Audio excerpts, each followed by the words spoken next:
සුදු යකඩ මලකඩ කන්නේ නැත්තේ ඇයි? සුදු යකඩ කියන්නේ මොනවද මේ අපි මොනවද කියන්නේ ස්ටේන්ලස් ස්ටීල්.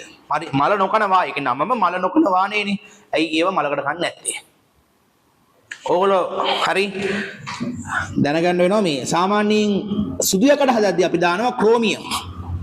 ක්‍රෝමියම් සාමාන්‍යයෙන් 10% විතර දානවා. හරිද? ලොකු ප්‍රමාණයක් දානවා. තව දානවා නිකල්. හරි. ක්‍රෝමියම් දානවා.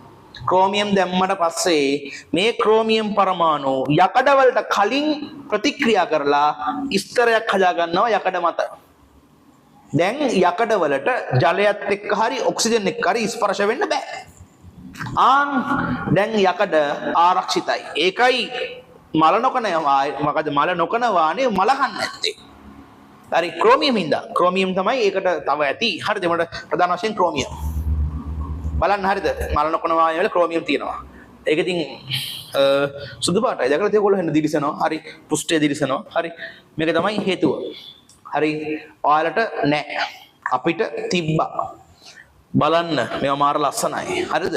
ඉගෙන ගන්න යකඩ සම්බන්ධ ලංකාවේ යකඩ හදලා තියෙනවා. ඔව් ලංකාවේ යකඩ තිබිලා තියෙනවා. ඉතින් ඒවා